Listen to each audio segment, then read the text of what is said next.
பொட்டலூரி கிராமம் திருநெல்வேலி போகின்ற national highways பாதையில் வலதுபுறம் இருக்கிறது. அந்த பொட்டலூர் கிராமத்திற்கு எதிராக மீன் கம்பெனி ஒன்று செயல்படுகிறது. இந்த கிராமத்தை சுற்றிலும் 3 மீன் கம்பெனிகள் செயல்படுகிறது.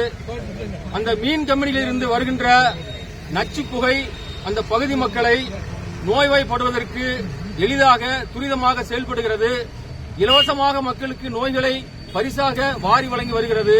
அது மட்டுமல்ல, பசுமை கேட்டையும் விளைவித்துக் கொண்டிருக்கிறது. இந்த 3 கம்பெனிகளுக்கு எதிராக அந்த பகுதி சார்ந்த மக்கள் சுமார் 2 வருடங்களாக போராடிக் கொண்டிருக்கிறார்கள். கடந்த நாடாளுமன்ற தேர்தலை கூட அந்த பகுதி மக்கள் புறக்கணித்து தன்னுடைய வாழ்வாதார போராட்டத்தை நடத்திக் கொண்டிருக்கிறார்கள்.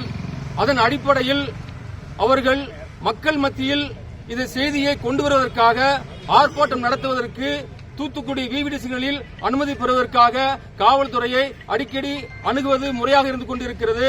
ஆனால் காவல்துறை அவர்களுக்கு அனுமதி மறுத்ததன் பேரில் உயர்நீதிமன்றத்தில் அரசாணை பிறப்பித்து அந்த அரசாணை வழிகாட்டுதலின்படி நேற்று 24/11/2024 காலை ஞாயிற்றுக்கிழமை 11 மணி அளவில் ஆர்ப்பாட்டம் நடைபெற்றது. அந்த ஆர்ப்பாட்டத்திற்கு உயர்நீதிமன்ற வழிகாட்டுதல் நடந்து கொண்டிருக்கிறது. அந்த ஆர்ப்பாட்டத்திற்கு நாங்கள் செல்லக்கூடாது. குறிப்பாக தமிழர் விடுதலை கட்சி சேர்ந்த சேமா சந்தன்ராஜ் பாண்டி ஆகிய என்னையும், புரட்சிகர இளைஞர் முன்னணி மாவட்ட பொறுப்பாளர் சுஜித் அவர்களையும், மார்க்சிஸ்ட் லெனினிஸ்ட் அமைப்பை சார்ந்த தோழர் முருகன் அவர்களையும், மக்களை அமைப்பை சார்ந்த தமிழ்வேந்தன் அவர்களையும் மற்றும் ஏனைய தோழர்களையும் காவல்துறை அச்சுறுத்தி வந்தது. நேற்று காலை 6 மணி அளவிலும் அதற்கு முந்தின நாள் 2-3 மணி அளவிலும் காவல்துறை எங்களுடைய வீட்டிற்கு வந்து எங்களையும் எங்களது குடும்பத்தையும் அச்சுறுத்தியது. இது எதை காட்டுகிறது? உயர்நீதிமன்றத்தினுடைய வழிகாட்டுதலின் பிரகாரம் ஆர்ப்பாட்டம் நடைபெற்றுக் கொண்டிருக்கிறது.